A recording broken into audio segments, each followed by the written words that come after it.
Hey, John, how are you? Welcome to the show. Well, Frank, I'm just absolutely delighted to be with you. Thank you. Oh well, the pleasure is all mine. The honor is all mine. Everybody out there has been waiting for this for a while. I know I certainly have. And also, if you have watched any time in the last week, I wanted to apologize for switching between Barbour and Barbour. I always do stuff like this. It doesn't matter to me in the least. I've been called a lot worse than that.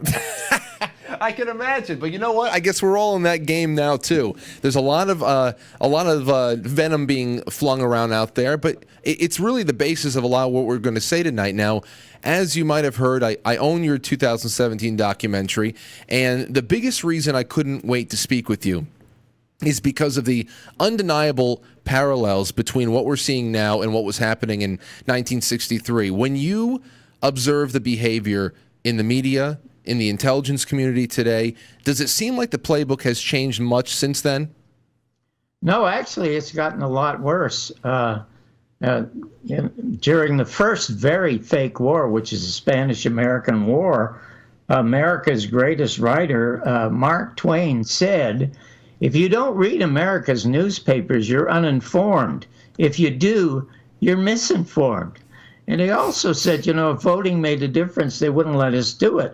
Well, we're massively misinformed every single day, and more so because of the worst president in American history, who was Bill Clinton, who, aside from signing NAFTA and repealing Glass-Steagall, which allowed Wall Street to gamble and caused that Great Recession in 2008, where I lost $1 million home and millions of people lost their homes and nobody went to prison.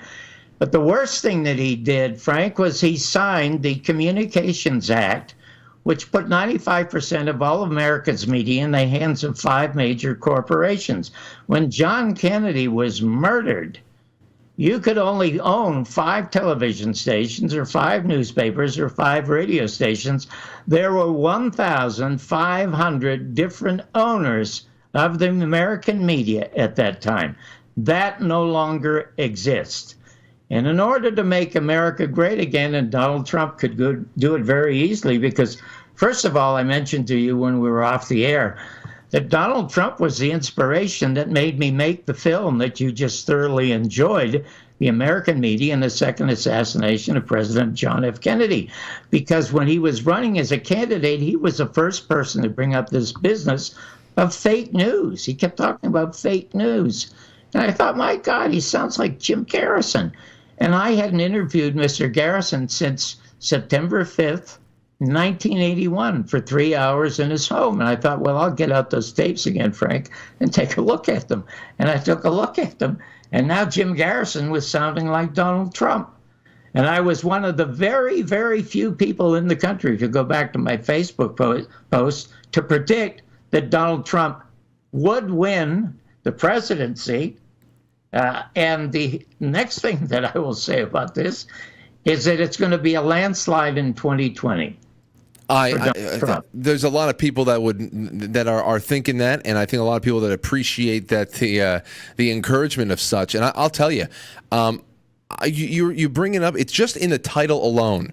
In the title alone, the second assassination of JFK, and the reason why I think that this is so startling to me is that, in 1963, and I brought this up on the show many times, in 1963, Abraham Zapruder standing there filming everything was a fluke. In 2020, there would be 10,000 cell phones recording at every city block. It would be impossible to do something like this again. So it's almost, I'll put it to you this way. I really just believe that the method of assassination has changed, and the media is so important in that new method of assassination. And I think that we have been seeing a continual push to take down and destroy the 45th president in a much different and slow biting way, as we saw that happened so abruptly with the 35th.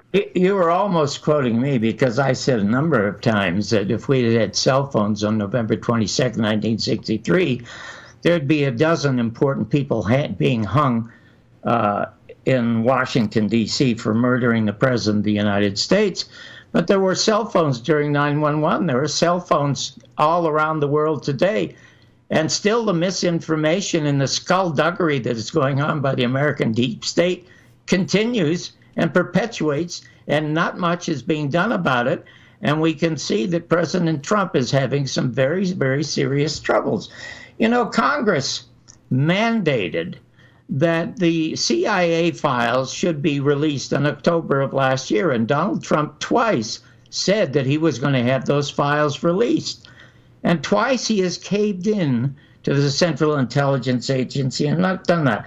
Have you ever heard of, I'm going to put that on hold for a second, because I want to tell you, first of all, how impressed I am that you are interested in this subject, which to me is the third most important story in American history. First, you have the American Revolution, then you have the Civil War, and then you have the murder of President Kennedy and the investigation by the only law enforcement officer in America, Jim Garrison, who brought somebody to trial for conspiracy. What people don't know is that he actually won the most important part of that trial, which it's a perjury charge, and the government stepped in and stopped it. Now, we'll get to that a little bit later. And, you know, to me, I am not a conspiracy theorist, Frank. I am a storyteller. And I accidentally bumped into this story of Jim Garrison. And to me, it is like a great Frank Capra made in America story, except that it doesn't have a Jimmy Stewart happy ever after ending. 2 years ago, Frank, when I debuted the film at the Texas Theater in Dallas, where Lee Harvey Oswald was arrested, there were 200-300 people there. It got a 5 to 10 minute standing ovation when it was over. And 90% of the people standing, Frank, were not even born when John Kennedy was killed. And you look to me like you weren't even born when Jimmy Hoffa was killed. No. So I have the feeling, I am non-religious, but I have the feeling there's something metaphysical at work in the universe that is keeping the memory of John Kennedy, the man, and his murder alive. So my question to you is, because when I run into people like you, it is like a shot of adrenaline for me to keep going. You don't know how rewarding it is. So as such a young person, how did you happen to get involved and interested in this? And why so passionately? You know, I think that the number one is, for me, I think that there's always that morbidity. There's morbid curiosity about how this could be done and why it was done, and then all of a sudden you realize that, oh, everybody has a theory about it. And you say, well, why? And so the more I ask myself why, and then the more I got curious about everything else, I realized this isn't an isolated incident. This wasn't one person that had it out for the president. And if that wasn't the case, what is that plugged into? And has that system gone away? Are we living under the same powers that perpetrated this in front of the entire world?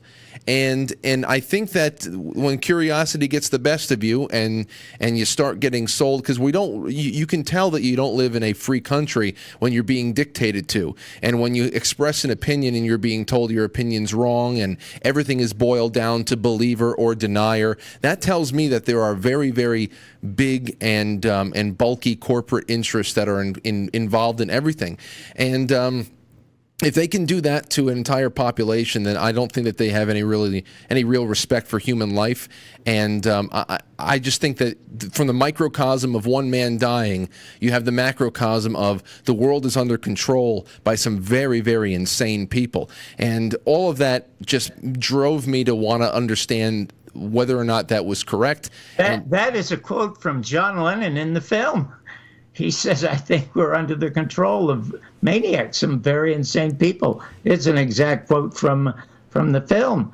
But I want to tell you a couple of interesting things about, have you ever heard of a fellow named Jefferson Morley? No. Jefferson Morley is a highly respected assassination scholar and researcher.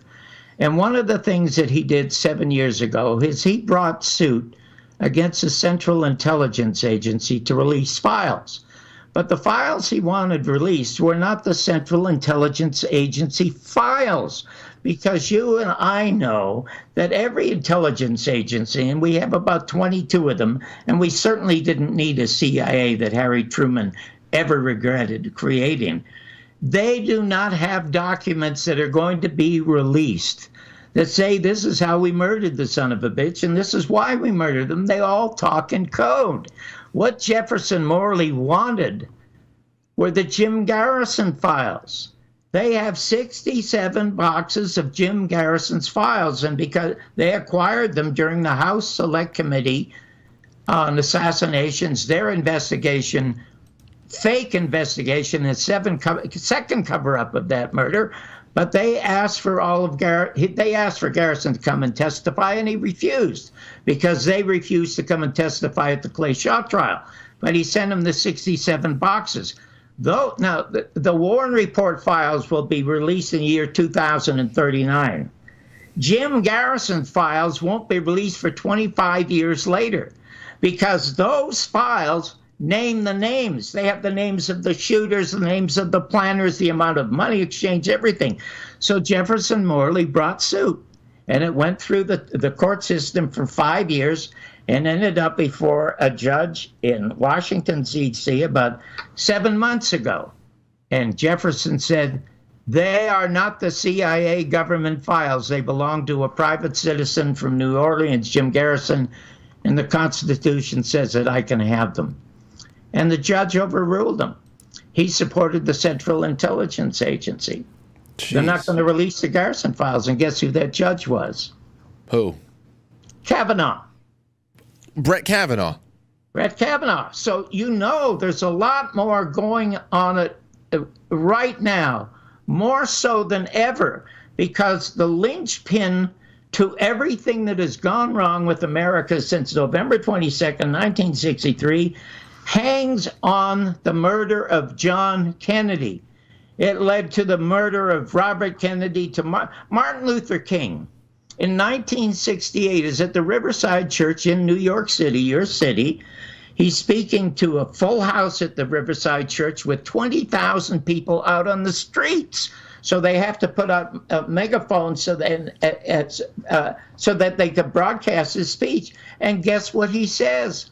I hate to say this to my country, but the greatest terrorist organization in the world is the Pentagon and our own government. And they proved it a little later that year by blowing his brains out. The key to absolutely everything that has gone wrong is the solving of that crime, which Jim Garrison solved. And it is so simple to prove. First of all, there was a file released quite accidentally by the CIA, dated 1967, which opens our movie. And the file is the memo is directed to the legal department at the CIA, saying we have to get legal assistance to Clay Shaw in New Orleans, otherwise Jim Garrison is going to get a conviction for conspiracy. So he was infiltrated by 12 Central Intelligence agents who purloined and stole not only all his material, but they also got the 400 media assets that Frank Church revealed in the movie to attack Jim Garrison and to continue to create fake wars. Okay, you know what? I think this is where I want to go from here, because this is going to get. I can already see that this is just going to explode tonight. I love it. Now, speaking of Jim Garrison, he said something very startling to me, that when describing what was necessary for the assassination plot, it's in your film, and it's a direct quote from him, and what pretty much that they needed willing members of the media. The quote here is, it's fair to describe the assassination as a no-risk operation, considering everybody involved.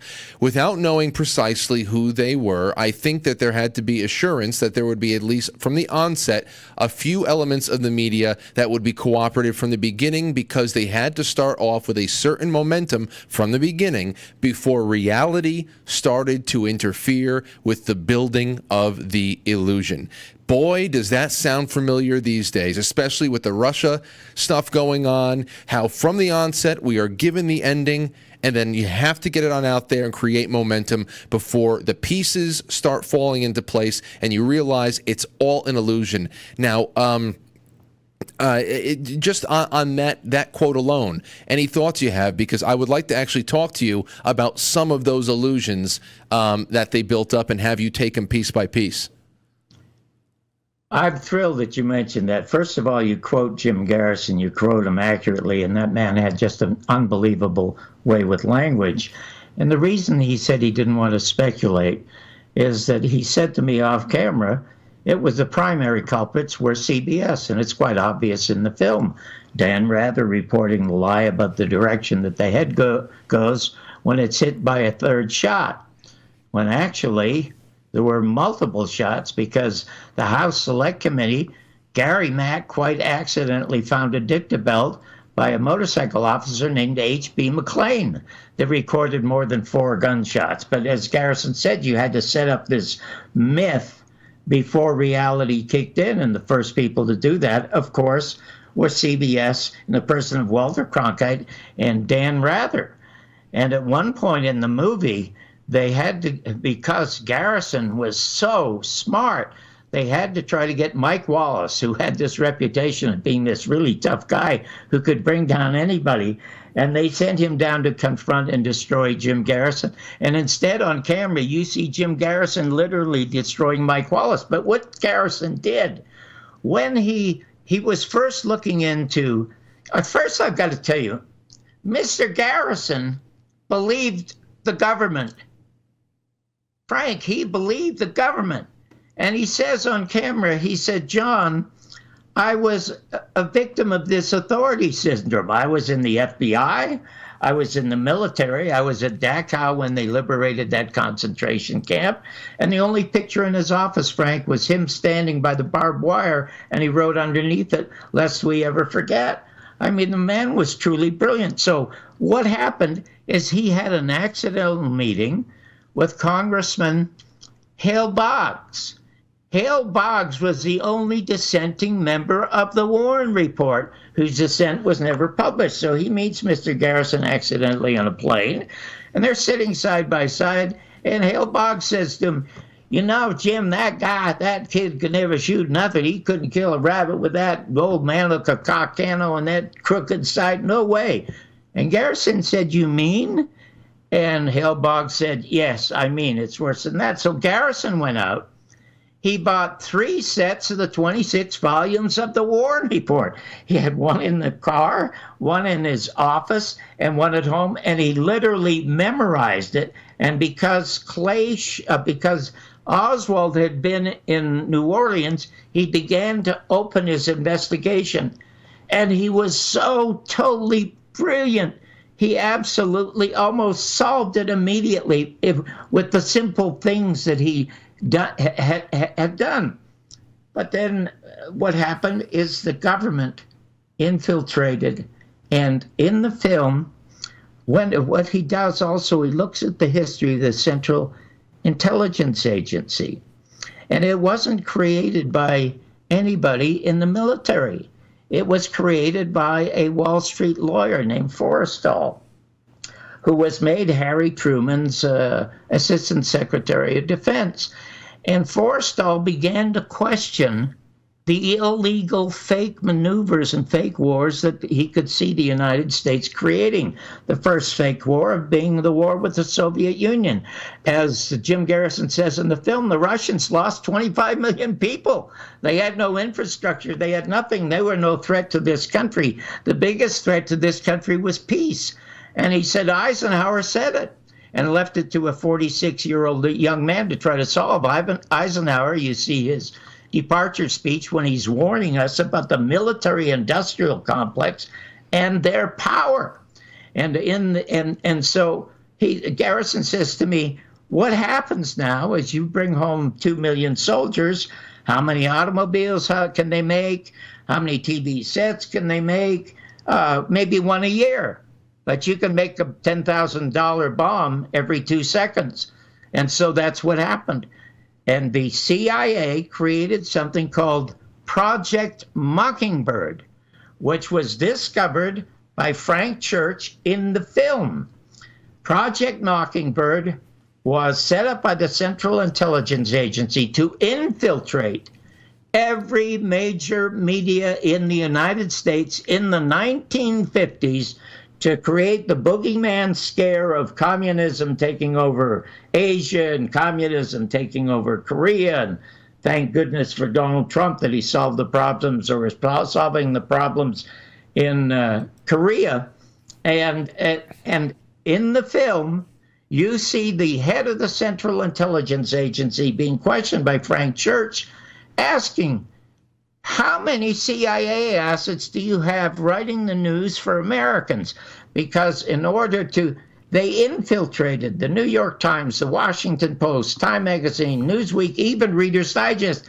And then there's Helms saying to Church, we have 400 CIA assets writing the news. Now, Frank, if you look at Vietnam, a lot of us thought maybe that's a real war. Maybe they are, going to be commies, and maybe they're going to take over the world and take over the United States. Maybe we ought to go there and do something, because we were not only underinformed, we were misinformed about it.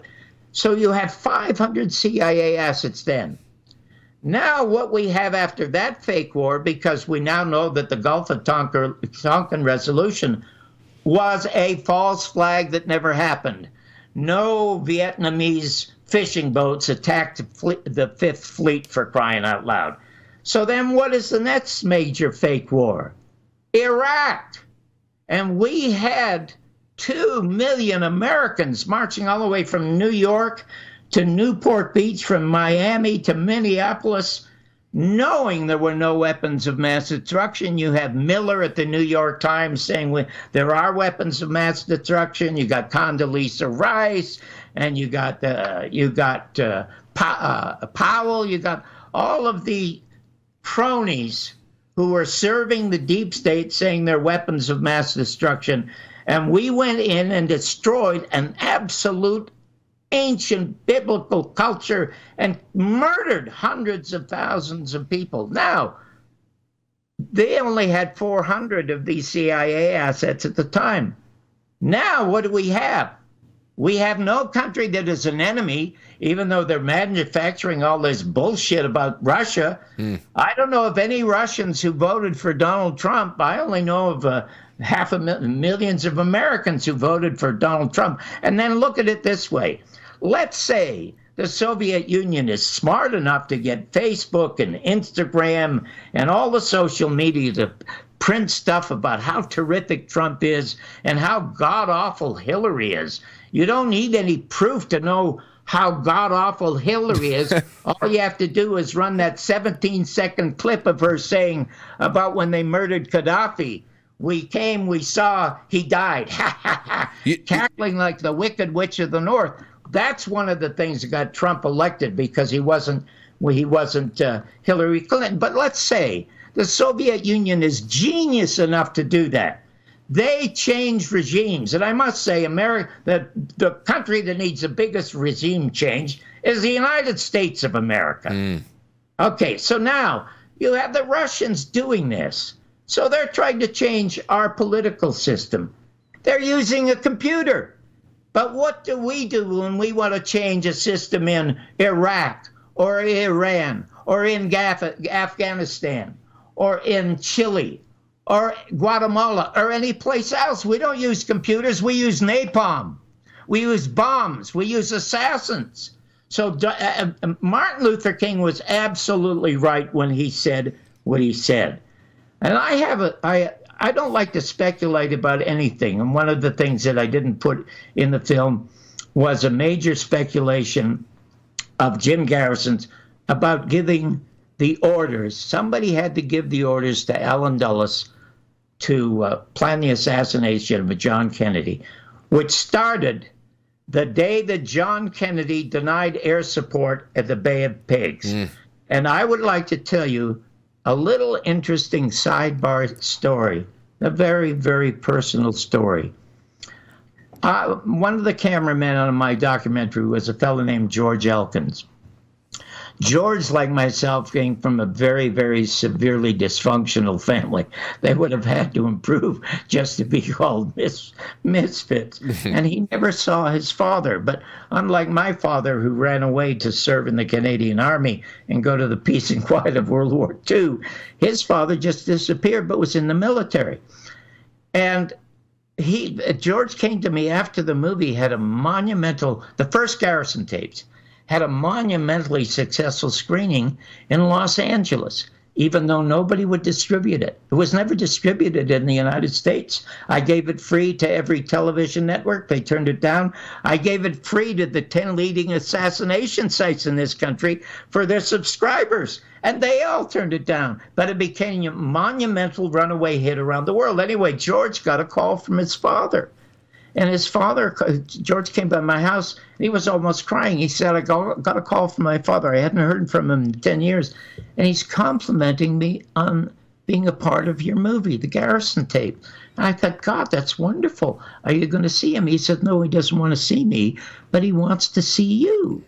I said, why would your father want to see me? He said, he wants you to meet him in Toluca Lake on Riverside Drive at Patty's restaurant. Would you meet him for a cup of coffee? He said he has some things he wants to tell you. Well, Frank, yeah, sure, I will go. So I went the next day. I spotted him right away. You could tell he was military. Tall, good-looking man in his late 50s probably, crew-cut hair. He was drinking a cup of coffee. He saw me, and he waved me over, and I sat down. And he apologized for asking me to come. And he said he had something he wanted to tell me, but he's had second thoughts about it. But he said he would like to visit for a couple of minutes, maybe tell me one or two things, and leave. And I said, well, I'm glad you called your son, who was fabulous on the film. And he said, well, I'm going to do something for my son, even though I'm not going to go see him. And he said to me, John, I was second in command of military intelligence in Vietnam. I have so many things that I could tell you, but I'm going to tell you just two quick short stories. He said, before the Bay of Pigs, every intelligence agency in the United States, including mine, was in Miami, Florida. And he said it's like a scene out of Dr. Strangelove, that great Peter Sellers movie, this giant war room. And there must have been about 40 of us in this giant war room. And what we had on the wall was a map of Havana, Cuba. And we were all picking out the building or the home or where it was that we were going to have our offices once Castro was ousted after the Bay of Pigs. And we were all really happy. And the Bay of Pigs was happening at the time. They were planning it. And you see David Atlee Phillips in the movie talking about how easy it was to do this and to overthrow Iran, which we'll get to in a minute. But anyway, he said to me, all of a sudden the news comes that John Kennedy is saying there will be no Air Force involvement by the United States of America in this Bay of Pigs. And in the movie, he says it twice. Before the Bay of Pigs, there will be no military involvement in Cuba. And he said when that was announced, there wasn't one person of the 50 in that office that didn't want to see that son of a bitch dead. And he said, have you ever heard of Soldier Field in Chicago? And I said, yeah. He said, well, it's a giant memorial, and it's got a big officers' quarters there, and you can go there every day. You won't see 5 soldiers there. And they're either drinking rum or they're playing pinochle or something like that. He said the day of the assassination was half full. That's all I'm going to say, and I'm going to go help my son. And guess how he helped his son, Frank? How? Unbelievable. I mean, this stuff is a movie. George Elkins got a phone call from somebody who identified himself from the Public Relations Department of the Central Intelligence Agency in Langley, Virginia. Now, he thought it was a joke, and the guy asked him, how much would it cost you, Mr. Elkins, to get a crew together and come to Langley and photograph our awards, record our award ceremonies?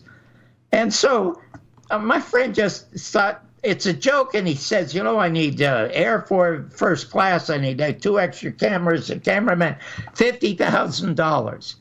And the guy says, it'll be in your mail and a note for you. Well, next day, $50,000 is deposited in his account and instructions on how to get to Langley.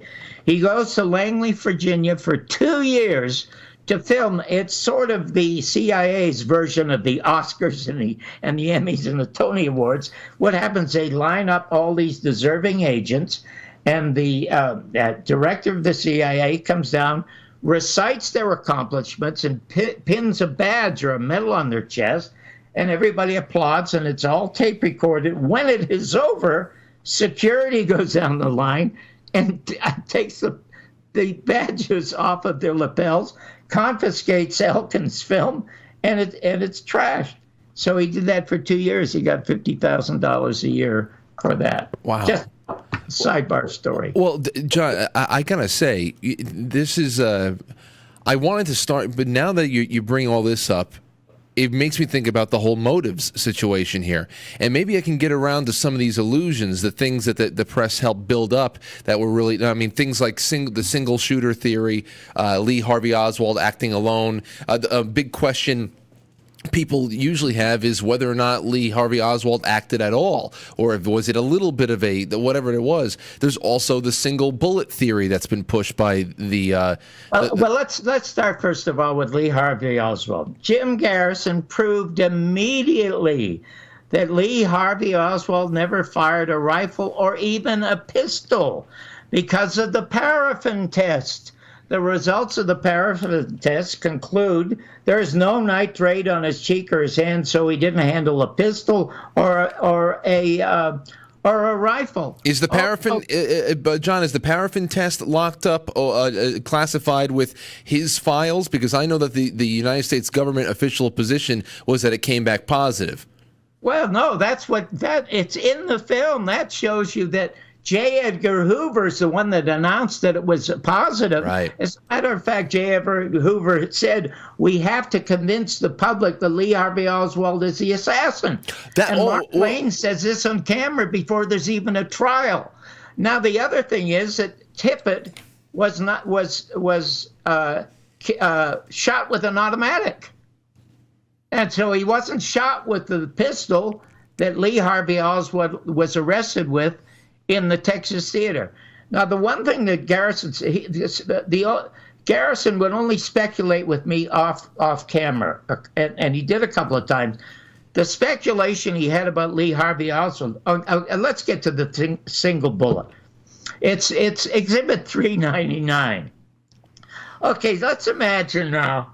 Oh, you're going to love some of this stuff because I have since President Trump hasn't leaned on the CIA to release those files, the Garrison files, I've started releasing. I have the 67 boxes of the unreleased files. I've already released 5 of them. Now, I'm going to tell you some of the things that are in the first 2 files. The first Ferry file, the reason for Ferry is that's a guy that Garrison first wanted to arrest. But he conveniently committed suicide twice. He left 2 suicide notes. And Garrison was left to rush to arrest Clay Shaw before finding more suicide notes. I'm going to tell you some of the stuff in those files that is literally going to not only curl your hair, but prove in those 2 files that Garrison had solved the case. But let's get back to the business of the single bullet. It's number 399. First of all, imagine that you are Lee Harvey Oswald, and you're on the 6th floor of the depository, and you see the President of the United States driving towards you. He is an easy target. Why does he forego that simple target and try to shoot through a tree? Okay, that in itself is absolute total nonsense. But let's say you successfully get off 3 shots from the rear, and one magically does a U-turn and strikes President Kennedy in the right temple. Because what Jim Garrison showed me was Dr. McClellan's death certificate, which you cannot find anywhere, and it's signed a little after 1 o'clock, death by gunshot wound to the right temple. So let's say that Lee Harvey Oswald has accomplished all this. If, Frank, you're Lee Harvey Oswald and you're 21 years of age and you're nervous as hell because you're going to kill the most important person in the world, how fast do you think you're going to move after you pull the trigger? If you don't have somebody to pick up the shell, and you have this old man with a Carcano, and it's blasting off, and the shell is flying all over, and there's nobody there to help you retrieve the shell, you're going to run down the stairs because the elevator is not working. Well, supposedly that's what the Warren Commission said he did. But guess what they found? Roger Craig, one of the policemen there, and another one named Weissman, they found another gun, a German Mauser. They did find a gun. And the Mauser disappeared when they found the Mannlicher Carcano. But anyway, guess where they found the shells? The shells were on the windowsill, side by side, empty and pointing down at the limousine. Just neatly lined up there? Yeah, just neatly lined up so they could be found. Now, they're not found on Connolly's stretcher. And they're not found on anybody else's stretcher. They're just found on a stretcher, this one bullet. However, in the medical exams of Connolly, they found more lead in his wrist and his knee than was taken from the magic bullet. So the magic bullet theory is absolutely Saturday Night Live Roadrunner cartoon nonsense, and nobody questioned it. And the reason they didn't question it is because the government said that. And that's one of the reasons that my book, I have this title of my book, Your Mother's Not a Virgin, The Bumpy Life and Times of the Canadian Dropout Who Changed the Face of American Television, is because it's an uncomfortable truth. To think that your mother is not a virgin, that you might have enjoyed sex just for sex's sake, and children were just accidental. Well, that's not how nature planned us. Nature's only interested in the 3 F's: fornicating, feeding, and fighting. And we feed and fight to fornicate. The only thing I was good at was feeding. But in any event,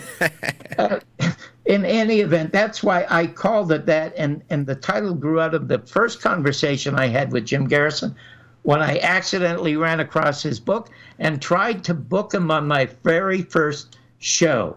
Now, in the book, the Garrison stuff and the Kennedy stuff is 4 or 5% of the book, but I must tell you, it's been 90 to 95% of my life, because it is such a monumentally interesting story, and it is the root to everything that has gone wrong with America.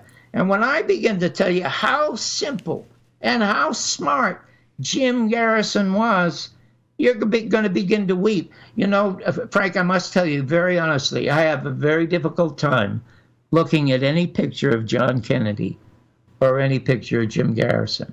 To this day, it absolutely breaks my heart.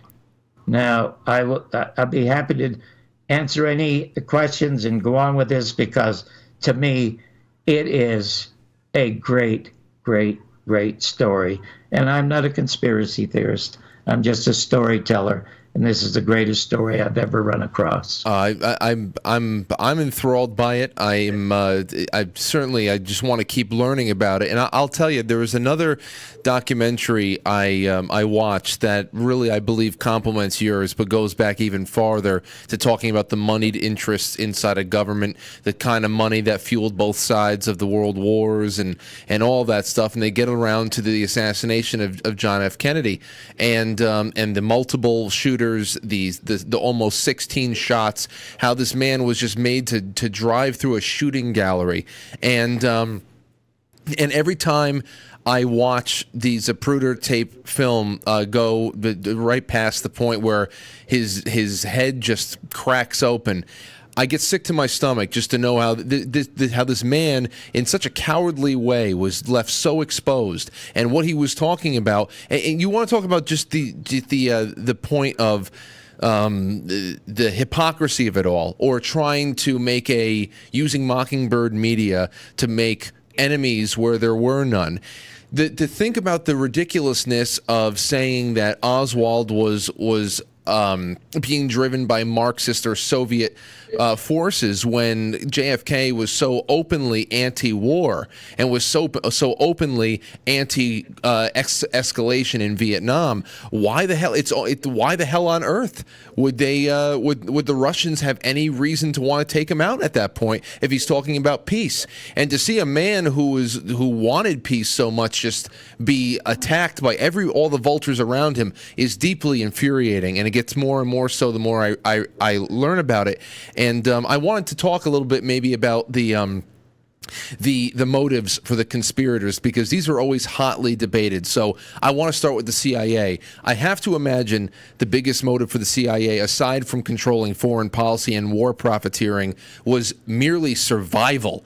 Because could you confirm the extent that Kennedy wanted to go to destroy the intelligence community? Because survival had to be number one outside of wanting to control the world. Fletcher Prouty, who was one of Garrison's closest friends and consultants, is in the film quoting what Jim Garrison had said to his staff, to his friends, and to Fletcher Prouty, and that was that he was going to splinter the CIA into 1,000 pieces and literally blow them to the wind. Now, you were talking about moneyed interest. You will find a lot of people saying that, well, the Federal Reserve was behind the murder of John Kennedy. Or you will hear a lot of people saying that Israel and Mossad was behind the murder of John Kennedy. And then, worst of all, you have the guy who was the G. Robert Blakey, who was head of the House Select Committee, writing this god-awful book about the mafia. They were the ones in charge of murdering John Kennedy. First of all, the mafia cannot and does not have the ability to shut down the American media and investigation into a murder of that import. Only the government can do that. And in the film, you will see that John Kennedy signed an executive order 11110 a year before he was murdered. Now, at that time, interest rates of the Federal Reserve, it's a brilliant, genius con game, the Federal Reserve. Just read The Creature of Jekyll Island and how the Federal Reserve was created and owned by five families. It's not a Federal Reserve. It's a privately owned company. And the income taxes that we pay do not go to building us roads or building our army or giving us health care or whatever. It goes to paying the money that we borrow from the Federal Reserve to fight these continuing, never-ending fake wars.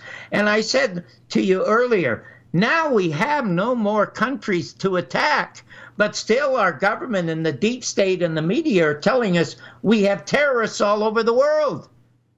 And as Gore Vidal said, he says it's like a war on dandruff. It's never ending. But at least dandruff is in your scalp. But where are these terrorists? They're nowhere to be found. Sadly, we lost Gore Vidal. But in any event, interest rates were 21%. So if you lost your home or your farm and you wanted to borrow money from the bank gets it from the Federal Reserve, you pay back 21%. And John Kennedy said, well, the Constitution mandates that the Treasury should print our money. So he began printing silver notes, and I have them, and they're in the film. That meant that you could go to the government and redeem your silver notes for silver because we were no longer off the gold standard. That's another plot. But we could get silver. And if you lost your home or your farm, you could then borrow from your own government and pay back 1.5%, Frank. Do you know that in a year and a half or 2 years, in his second term, there would be no more Federal Reserve? So the Federal Reserve benefited enormously by his death, because at 1:30 in the afternoon, after he was pronounced dead, the presses that were printing the money at the mint stopped printing that money. Now, that executive order is still in existence, and Donald Trump or any president could begin to print these silver notes again, but nobody has done it. And the other thing, as far as Israel and the Mossad, they benefited enormously. John Kennedy was trying to get AIPAC. AIPAC is the American Israeli Political Action Committee. He was trying to get AIPAC registered as a foreign lobby. They indeed are a foreign lobby. We send $33 million a week to Israel, okay? They could not exist without American taxpayers supporting Israel. Now, you can understand Jews organizing anywhere to say never again. There'll never be another Auschwitz. There'll never be another Dachau or another Holocaust. They've been heir to that tragedy for thousands of years, all the way from Russia to Germany. They should have been given half of Germany and not Palestine. But in any event, what happened is that they would not register as a foreign lobby, which indeed they are, because they're helping Israelis, and they should more than they are Americans. So why not register? And after he was killed, no other president would take them to court. Now, the other thing is, Kennedy insisted that Dimona in Israel be opened up to nuclear bomb inspection. And Ben Gurion said, over my dead body, and resigned, saying that no Americans are coming in here to look at our atomic bombs, because we don't have any. But you might recall about 12 years ago, an Israeli scientist went public and said we have 110 atomic bombs, and they put them in solitary confinement for 10 years. Now, Israel benefited by the death of John Kennedy, but these people had nothing to do with the murder. Okay. It was planned at the highest level by the owners of this country. So you actually got to Executive Order 11110, the domestic financials. We talked about the CIA. There's definitely a motive there for just survival alone, and once they survive, then they can go on doing what they're doing. There's a lot of contention about Lyndon Johnson. The belief that he wanted to move up what was the extent of Johnson's knowledge and or participation? Because I don't know anybody that really, he's always painted as a benefactor, but not a mastermind. Well, that's a great question, and I'm glad you asked it, because I love talking to you. Thank God. Because I asked Jim Garrison that very same question, and he said, I cannot tell you for certain, John, that Lyndon Johnson had anything to do with the planning of this, but I will tell you what I think.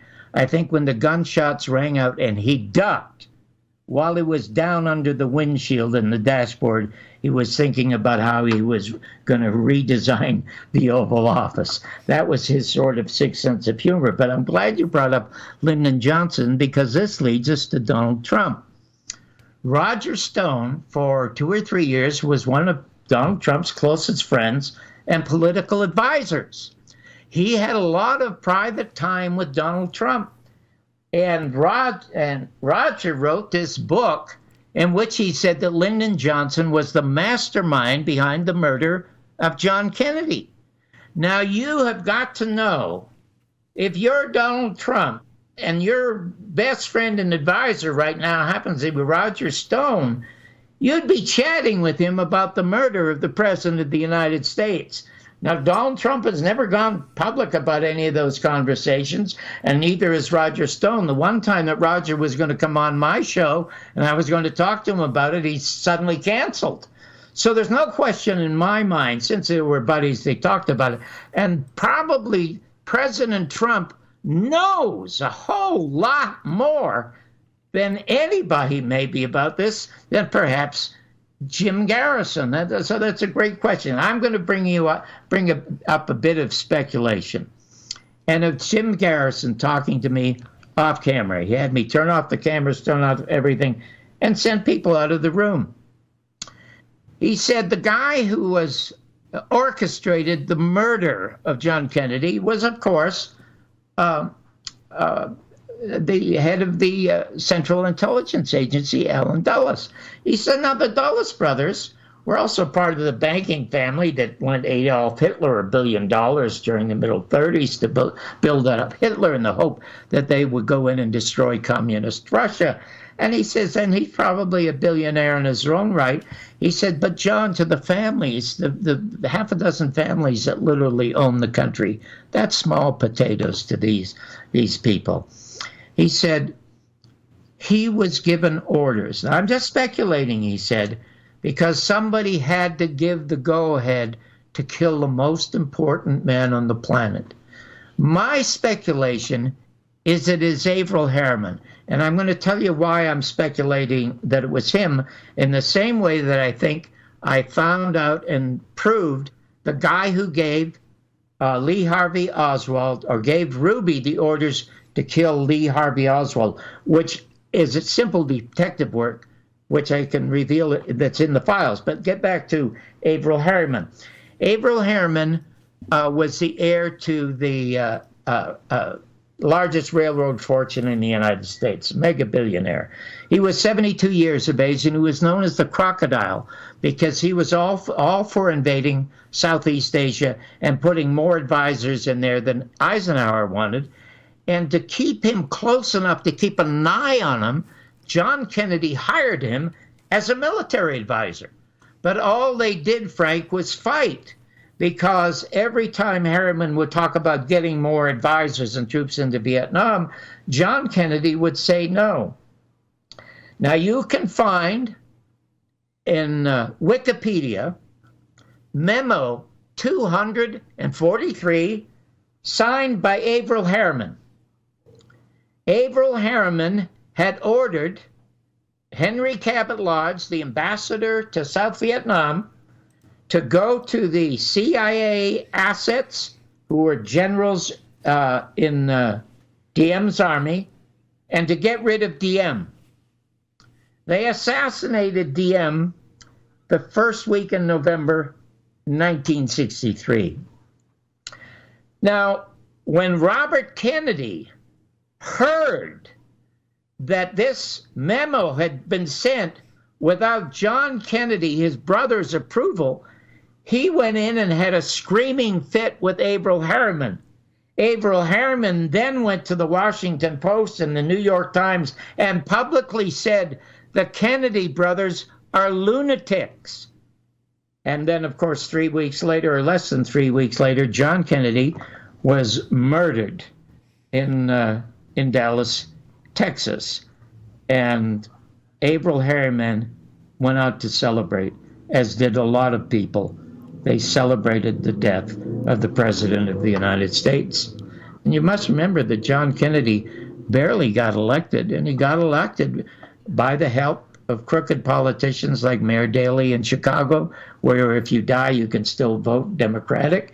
And then he hired John Connor and his mafia to go to Virginia to convince coal miners to vote for John Kennedy. So it was a very questionable election, as a lot of our elections are these days. Yeah, I was always made to believe that John Kennedy, the candidate, was seen as a person that organized crime interests can rely on, and I totally understand that there's no way that that the American mafia would ever be able to pull off the assassination of a president and be able to contain it without having a much larger network incubating it.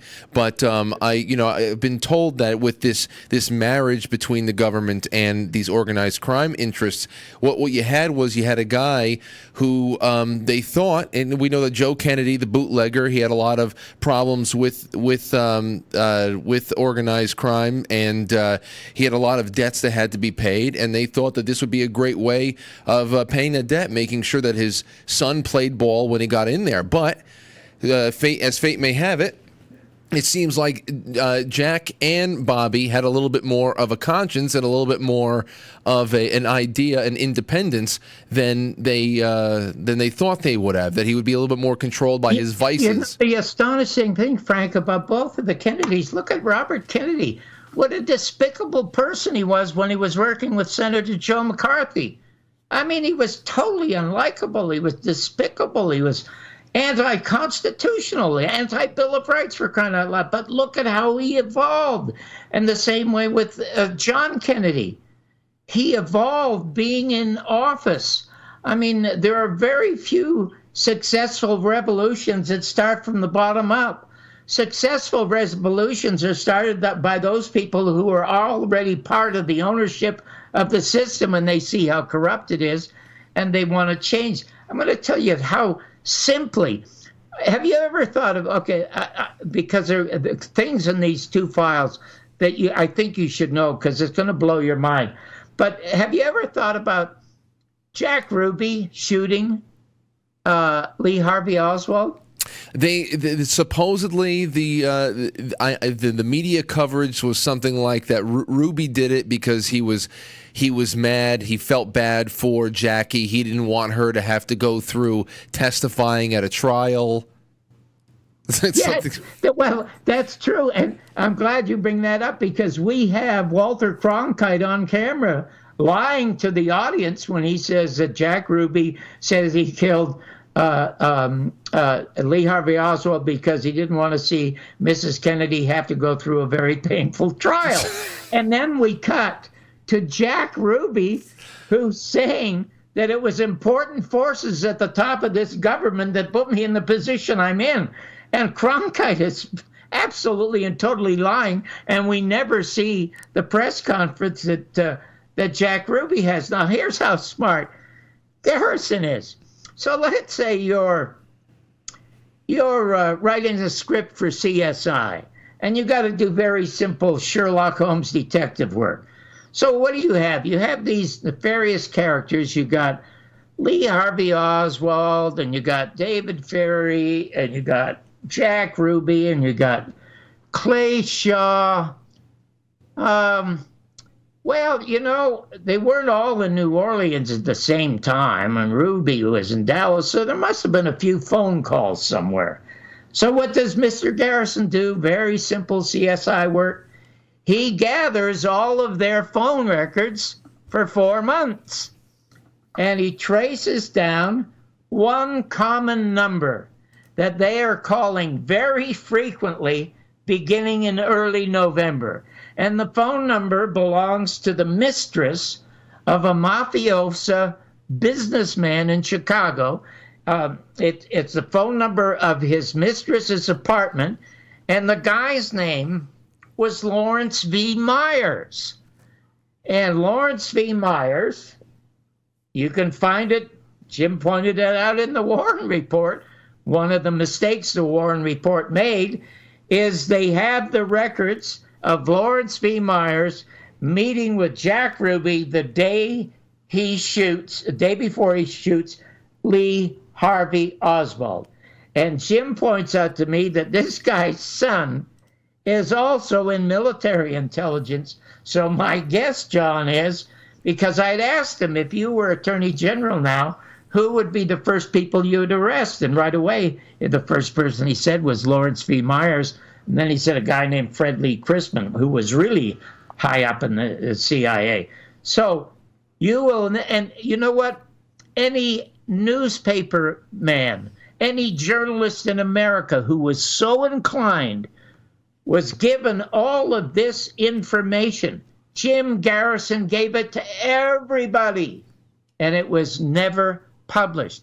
And you know that all of the information he gathered about the monies exchanges and names of the shooters, he turned over to the federal government, and the federal government didn't want it. And you know what else the federal government didn't want, Frank? What?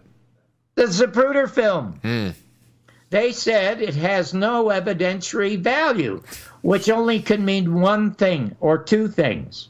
There would never be a trial, so they didn't need the film.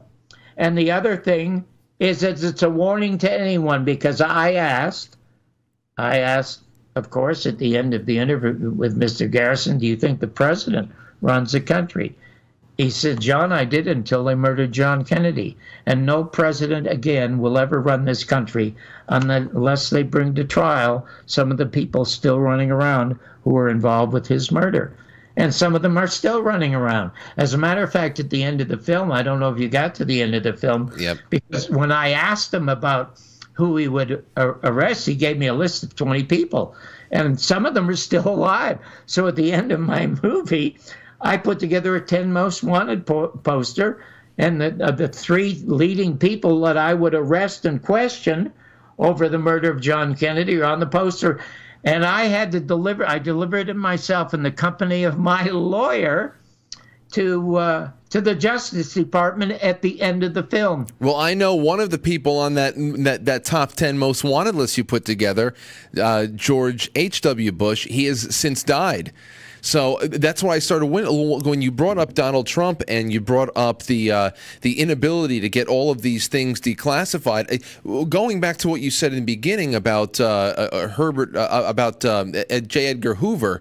Expressing the need to make sure that the narrative about Oswald was believed and that it was a primary objective there. I remember that was one of the things that came out in the recent declassifications with Trump in office. I remember that getting floated around a little bit. But other than that, I know that there was so much more held back. I was under the thought that I think a lot of other people are sharing this too, that they're at least trying to wait it out and allow everybody who was involved time to die. And you're talking about George Herbert Walker Bush that left the earth about a year or so ago now. And I mean, everybody's always wanted to see him answer for that. George Herbert Walker Bush must be in heaven, because I'm telling you, Satan wants no competition. The Shaw, Clay Shaw was the person that Jim Garrison was forced to arrest because a New Orleans newspaper broke the story of the fact that he was misspending $8,000 of the city's monies in order to investigate the murder of John Kennedy. So he was forced to arrest Clay Shaw. But the people at that time, can I tell you, there's so much to tell you. There's so much to tell you. Well, you remember, John. I would love to have you back once a quarter if you come back. So you don't have to try to unload 40 years of work right now. Okay, but let's get to the business of Clay Shaw. Garrison's most important case was the perjury case, Frank, because he had a slam dunk perjury case. Now he arrests him, and he's charged, of course, with a conspiracy, and that's what we hear about. And let me tell you about how I knew somehow that there was more at work in the universe and in this country over people who doubted the government over a joke that I wrote when I was a semi-regular on the Dean Martin Variety Show. But in any event, back to Clay Shaw. The problem that Shaw had was convincing a jury that he was Central Intelligence Agency, because on the stand, when asked, he lied. Of course, they're built to lie. And of course, all the subpoenas that he issued to the heads of the CIA and the FBI, they were all torn up. They never showed up. So what Garrison did, he got the tax records of Clay Shaw for 10 years. And here he is, an important executive at Permandex and the Mississippi River Shipping Company, both CIA companies. But of course, the jury couldn't believe that the CIA was setting up companies to do business around the world. They just couldn't fathom anybody being that nefarious. So they weren't convinced, but it only took them 8 minutes to convict Shaw of perjury, and then I'll tell you why. But in any event, what Garrison did when he tried to find another motive for Shaw hating John Kennedy, he and 2 of his buddies invested $1 million and bought a nickel mine in Cuba. And Castro, of course, confiscated it. And of course, Shaw and his buddies waited for it to come back after the successful bombs were dropped by Kennedy's planes, which he never sent. So that argument didn't sink in too well. And of course, Clay Shaw lost his $1 million. Then they had a lady named Barbara Messina, who on the stand said that she had numerous lunches and dinners with Jack Ruby and Clay Shaw. Still, it wasn't enough to convince them. And one person he had that would have nailed them never took the stand. His name was James Whalen, and he was being saved for the perjury conviction. It's Whalen. James Whalen was paid $25,000 by Clay Shaw and David Ferry to murder Jim Garrison, 10 up front and 15,000 afterwards. And of course, he needed the money, and he thought about it, but then he thought, oh my God, this is just too big for me. So he went to Garrison, and he said that I would like to fill out an affidavit and attest to it that it's true, put me under oath, and this is it. And he said to Garrison, you know, at one point, Mr. Garrison, I thought of really killing you, but it had nothing to do with the money. I have a daughter who is deathly ill and is going to die. And Clay Shaw had promised me that the CIA would get them the best doctors in America and cure her. And Wow. he said, but I just couldn't bring myself to do it. It's just too big for me. Now, the other thing is that there's a fellow named Henry Lesnick who sent an affidavit to Jim Garrison saying his best friend spent a year living with Clay Shaw homosexually, and that the guy he replaced was a homosexual who at the end of a year had a transsexual operation. And when he became a she was no longer of interest to Shaw and was kicked out. They had these affidavits, and they had 4 20-year-old male hookers who said they were paid $20 to have sex with Clay Shaw and David Ferry and Lee Harvey Oswald. And the one picture that's in the movie shows you these 4 guys at a gay party. And Jim Garrison said, none of this will be presented at the conspiracy trial. He wouldn't release it to the press. He ordered his staff, you tell nobody about this because we're going to get him on the perjury conviction. When they got that in eight minutes. Now, he knew that Clay Shaw, who was regarded by the establishment in the local media as this upstart businessman, and by all the national media, and by Cronkite and Rather and all of the rest of them, this successful New Orleans businessman, he knew that this guy wouldn't want a jury to hear this transsexual come in there and testify, or these 4 $20 male hookers. And Garrison knew that once he brought James Whalen in and put him on the stand and was offered $25,000 to murder Garrison, that Clay Shaw would get 99 years in prison. Wow. And the government knew it too, and they stopped the investigation. Nobody has ever heard that anywhere, and it's not even in the film because I didn't have that material at the time. I didn't have it until I decided, you know what, I have these 67 boxes, and then since President Trump has yet forced the CIA to release them, I might as well release them because it is my thank you note to America, the country that deported me twice. I was so desperate to become an American coming from a severely broken family, and it is my thank you to this magnificent country, this land of immigrants, and I am one of them. President Trump's ancestors are another. His wife is another. We're a land of immigrants, and I absolutely love it, in spite of the fact that we live in 2 Americas.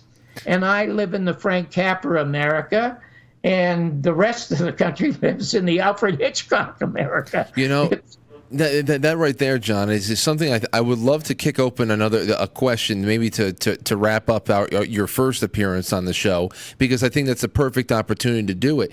You know, recently I had a brief conversation with a family member, and I think everybody has had this conversation from time to time, and the family member very passively remarked to me when I had said that, you know, I was going to have a JFK episode soon with a really esteemed guest and all that, and they remarked that, oh, well, you know, everybody has a JFK theory, as if to say you're never going to figure out what happened. So So I guess I was going to ask you, after all these years of being involved with this topic, do you believe that anyone has a right to their own theory on this, or is the objective reality just too clear as crystal? It's not a theory. It is a fact. That's okay. If you were a member of the jury, and I were the jury foreman, and I had access to all the facts that Garrison have, without a shadow of a doubt, he solved the case. The last thing I'm going to leave you with is really profoundly important. And this is the material in the David Ferry file. This is how smart Garrison was. The day that it happened, November 22nd, 1963, just after noon, what he did is he went back and he gathered every bit of information from eyewitnesses, from ear witnesses, from the media, radio shows, television shows, newspapers, everything he could, from the hospitals, everything. And it's in the Ferry file. You or your friends or family members who have any doubt, now it's going to scare them. The truth is absolutely going to scare the crap out of any doubters. Because as Jack Nicholson said in A Few Good Men, you can't handle the truth. You just go to these two files. Go to www.johnbarbersworld.com. Look at the Clay Shaw file, which is 17 minutes long. Look at the Ferry file, which is only 8 minutes long. And in those 25 minutes, you will realize you never have to buy a book. You never have to look at my documentaries. You never have to look at anything to know that Garrison solved the case. Here are the important things that he found on the day it happened. There was an audio recording on Air Force One. Now, of course, Jackie Kennedy thought the coffin was being aboard the plane she was on when it wasn't. It was in a helicopter being sent someplace else other than to Bethesda. That's in the film. Dr. Perry, who's the one that first looked at Kennedy when he came in, said the throat wound is an entrance wound. And he had to perform a tracheotomy to see if he could revive and get oxygen into his lungs. Okay, now the media reported, and there it is in these files, second shooter at large. There are reports of other shooters. These are from newspaper clippings, and they're all gone. You can't find them anymore. The other thing is, Garrison said, if there's a bank robbery, they put a roadblock around about 10 blocks circumference to see if they can stop the bank robbers. We have the records of the FBI and the Dallas police calling off the roadblocks to enable people to get away. And they have Helen Markham, who refused to identify Oswald as the killer of Tippit. To me, this was the most important thing of all and made total and perfect sense. You have seen in this film, and your doubting family members have probably seen, a clip of a newsman holding up a microphone to Lee Harvey Oswald and saying, "Did you kill the president?" And Lee Harvey Oswald very calmly says, "No, that's the first time I've heard of this, and I'm requesting somebody give me help." Now, okay, he said it's the first time he's heard of it, and I never thought about it until I realized, and Jim Garrison pointed out, this clip is after Lee Harvey Oswald had spent 6.5 hours in Chief Curry's office, supposedly being interrogated by a dozen lawmen. Now, why would he say, "This is the first time I heard this"? Guess what Garrison did? He found a guy who was there at the time, an honest cop. He said, because most of the dozen guys in there were honest cops. All you need were one or two CIA people at the top or FBI people to stop it. And whenever one of the honest cops would bring up a question about the shooting of Kennedy or Tippit, they were stopped by a blue suit. And so there is no question in my mind, as Garrison went on to speculate, if you're 21 years of age and you're there in front of these guys with magnums and Stetsons, and you could have your head blown off if you answer yes, and somebody said, "Hey, did you kill the president?"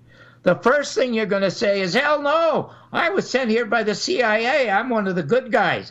Because the way the CIA set him up is they told him and another guy named Plumlee, you're going to be part of a team that is going to infiltrate the assassination team and report back to us so we can save the president.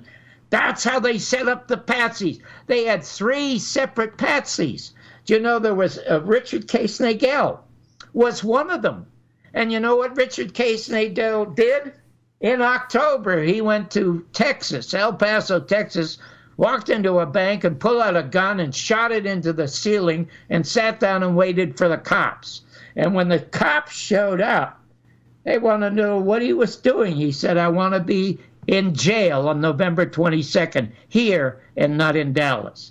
Because if they hadn't nailed Oswald, and the reason Tippit was killed, they wanted to make Oswald a cop killer so that when they caught this cop killer in the theater, they'd blow his brains out.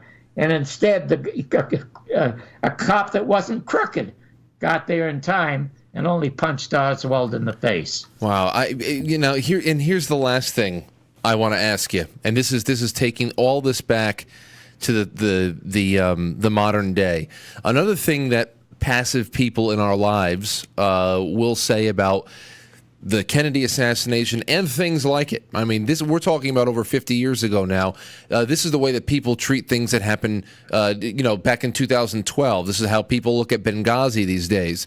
But another thing that people will say is that not only does everybody have their own theory and that you're never going to know what happened, but that it doesn't matter anyway because it was so long ago. What would you say to someone who thinks that understanding the circumstances surrounding Kennedy's death has no bearing on the understanding the clown show that we're watching right now in 2020? The clown show is a direct result of that assassination and everything that has gone wrong. Vietnam went wrong. Afghanistan went wrong. Iran do you know that Iran had the best democracy on the Asian continent in the early 1950s? Did you know that? Mm-hmm. I did. Okay, you're probably 1 in a million who knows that because nobody else knows this. The Iranians democratically elected a socialist named Mossadegh who nationalized British petroleum because Iran was only getting 10% of their own oil and England was getting 90%. He said, hey, it's going to be 50-50. And the Dulles brothers and Eisenhower said, he's setting a bad example, get rid of them. So they murdered Mossadegh and replaced them with the Shah, a fascist. And we've done that in a dozen countries around the world. We replace them all with fascists. So if we're replacing them with fascists, we must be the breeders of these fascists. And a lot of people just don't understand that. Now, I'd like to leave you with this one last thing, and thank you again. There's so much I just want to tell you how quite by accident I stumbled across the fact that there's something going on in America that I'm not quite aware of, even though I lost the best morning show ever in America on AM Los Angeles and the most popular show ever in the history of television continually, the first reality show, which is Real People, which I created and co-hosted. I lost that trying to tell Garrison stories. So I lost 2 of the greatest shows ever. And I am not sorry about it at all because I get to still try to tell Garrison's story. But I was a semi-regular in the Dean Martin show. This takes about 4 minutes. Do you have time for it? Oh, please. I love Dean Martin. Please go ahead. I must tell you, Dean Martin was the most professional performer that I ever met in my life. And to tell you just how wonderful he was. And you know what? We're going to take a few extra minutes because I want to say something about Dean Martin. And you can cut it out in editing if you wish. You know that when the NBC hired Dean Martin, they thought they were hiring the Italian Ed Sullivan. So that he was going to introduce, here's a singer, here's a puppeteer, here's a tap dancer. And his show was bombing. And strangely enough, his director's name was a guy named Greg Garrison. And they were going to cancel the show. So he told Greg that he was sorry he was not going to see him anywhere. They were going to cancel the show. And Greg said to him, of course, Dean, they're going to cancel the show. The show's a piece of crap. And Dean says, I know, I'm very uncomfortable about it. I don't want to do television. And Greg said, well, you should, because 1 hour of television, more people are going to see than all of your 10 crummy movies, for God's sake. So Dean said, well, what should I do? And he said, well, Dean, you're a drinker. You're a womanizer. Be Dean Martin. At the top of the show, you should come out. You should be at a piano bar drinking a cocktail. And you should be surrounded by these gorgeous girls that we'll call gold diggers. So Dean Martin said, hey, Greg, if I do this for the last few shows and they pick it up, would you produce it? And Greg says, I don't want to do that anymore. He says, no, please. You'll have creative control over the show. And then Greg said, you mean I'm going to tell Dean Martin what to do? And he said, yes, if they save the show. So they shook hands. The show became, for a dozen years, the most successful variety show in history, except for Ed Sullivan. Dean Martin became the largest stockholder in RCA ever. And when he died, his handshake with Greg Garrison held up so that Greg was able to continue to collect the funds. So in any event. Wow. Hey, let me ask you something real quick about Dino. I heard a lot.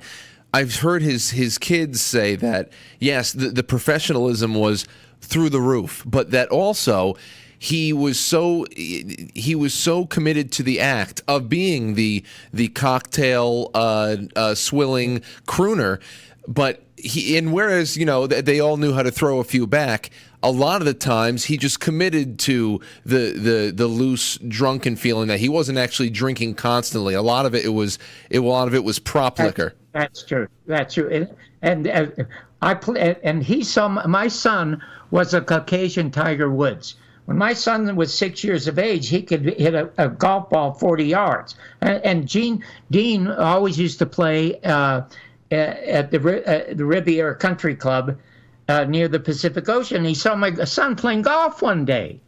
My son is now doing a series as a writer and producer for Netflix. But in any event, he saw my son playing golf and asked him if he would like to play golf. Now, Dean lost $2,000 a day to a couple of hustlers. And he knew he was being hustled, but he was rich and he could afford it and he liked their company. And these guys said, hey, Dean, you can't be playing with any 6-year-old kid. Dean says, you'll get your money tomorrow. I'm taking the kid. What he did, he'd have my son tee off. Then Dean would tee off. He'd drive to my son's ball, pick it up, and take it out to hit where he's going to hit a second shot. They played 18 holes together. And about 8 or 9 years ago, I was talking about that with my son. So I thought, I'm going to send Dean a letter. So I sat down to write a letter, and it came on the TV that he had died. Oh. But in any event, what happened is Greg had seen me on the Merv Griffin show. I was a regular on Merv's show, and when he left, do you remember the Merv Griffin show at all? You weren't even born. Oh, I don't. Me personally, no, but I picked up all this stuff from my parents. So okay. They were. He recommended me to Westinghouse as his replacement when he went to CBS to do a late night show. Anyway, Greg had seen me on the show and booked me on the Dean Martin show. So I was on for my third time. And it was a dress rehearsal. And the dress rehearsals are in front of a real audience. So the audience, it's better for a dress rehearsal audience to see the dress rehearsal than to see the actual show, because they see everybody talking to one another and they're behind the scenes. Anyway, I'm getting ready to do my routine about my mother being Jewish. My father was Scotch. My dad used to tell me you could mix anything with Scotch. I was the only kid at synagogue with a plaid skull cap. And you have no idea how tough it is to play Hava Nagil on the bagpipes. Well, anyway, the audience loves it. It's simple and easy stuff.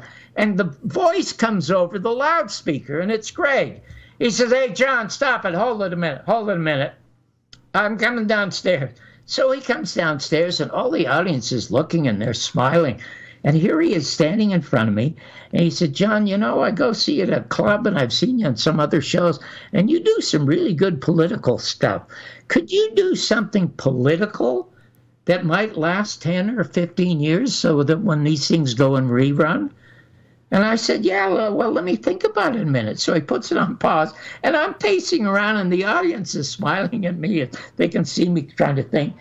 And I finally come up with something. So I tap on the mic, and I said, do you want me to come up there and do it for you? And Greg says, no, I trust you. Just go right ahead. And the audience applauds. So I said, okay, positions. So I get into my position. He said, cameras, roll the tape. So the red light goes on. And I look at the audience, I look at the camera, and I say, you folks been reading the newspapers lately. You see that President Johnson's daughter, Linda, is engaged. And the audience is smiling.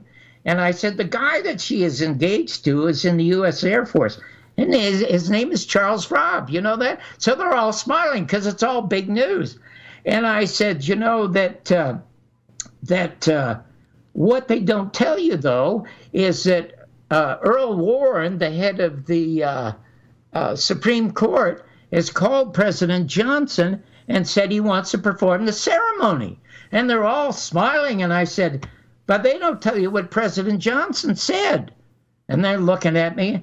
I said, President Johnson said, Earl, I'd sure like that, but I don't want to look back like after that Warren Commission stuff and find out my daughter Linda ain't really married.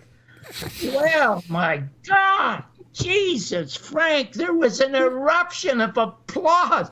People were literally standing and cheering. And I thought, my God, it's not that funny. It's funny, but Jesus, it's not. And it's and hold it. It's Greg screaming in the microphone. He comes down. Now he comes down with a guy in a blue suit. And he introduces him as being from Standards and Practices. And the guy says to me, Greg says, you can't do that. You can't do that.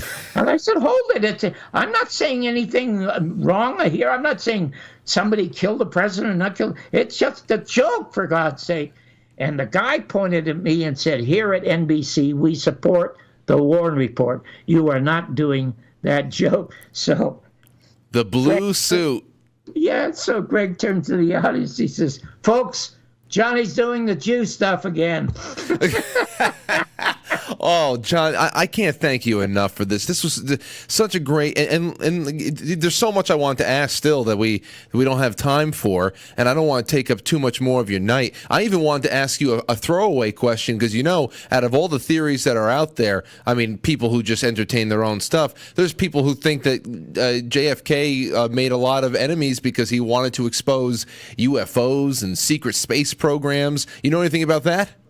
No, well, They said that also about Eisenhower. They said it about Jimmy Carter also. Jimmy said he actually saw a UFO, for crying out loud. Oh, my God. I must say, my wife said, you know, honey, we got to move to Las Vegas because like your mouth, it's open 24 hours a day. I mean, I could talk to you and people like you forever because I am so moved by the fact that somebody as young as you with such a good, lively show as you have is interested in this subject. I heard you the other night with Charles Pixley, I believe. God, it was so interesting, that stuff about cancer. Oh, my God. You know, shows like yours are a treasure. So thank you again. Well, John, thank you. I mean, you've left behind a treasure trove of work, and you still got a lot more to do. And like I said before, I'll be in touch, and we'll have you on more and more. And if you're ever in New York, I'd love to have you in studio. That would be amazing. And you know what's great if we did in studio? Every show I did that was successful was live. My morning show, we were the first people to introduce phone calls, and real people the first year and a half was live. I love live. So if we're in the studio there, we can open the phones. I would love to do that. I'd love to finish the Kennedy stuff. Can I just plug one thing? Oh, please, plug everything. Go ahead. No, first of all, go to my site, www.johnbarbersworld.com. You can see the first Garrison tapes for nothing. You can see all kinds of stuff for nothing. I was the first person to put Red Fox on television. You will see that. You'll see all kinds of stuff. I was Frank Sinatra's private writer for 4 years, and he put me on the Tonight Show. A lot of these stories, or all of these stories, this book is the best, most informative, funniest book ever written about anybody in show business. There's a link to it on my site, Your Mother's Not a Virgin. And the next time I'm on with Frank, I'm going to tell you how, when I tried to book Mr. Garrison, we came up with this title. And then, since you're also interested in show business, I would love, because, for example, if you rattled off 15 of the world's top comedians, I knew them all. I worked with them all, probably. The stories are in the book. We would just have, there's a Jewish expression called kvel. You would kvel if next time we get together. Oh, and if you're ever in New York, I'm going to make sure that at least one of my parents come by, because, I mean, I was raised partially on the Dean Martin roasts, so I know all of this stuff. All those roasts and stuff. This is very important to me. Okay, you were talking earlier about expanding your show and sometimes showing video clip. When you go home and you see your mother, Google John Barbour roast Red Fox. Okay, will do. You'll love the stuff. It's as funny today as it was then. John, thank you so much. The audience has just been raving about you the entire time. They love you, and I can't wait to play this in rerun. I really can't. You're looking at now, sir. Everything that happens now is happening now. This is fantastic, and the first of many, of course. If you need anything, you know how to find me. Thanks again. Thank you so much, and have a great night. All right. Be well. John Barbour. John Barbour's... Wow. You're just talking to so many years of experience. I just can't... I'm so happy that went the way it did.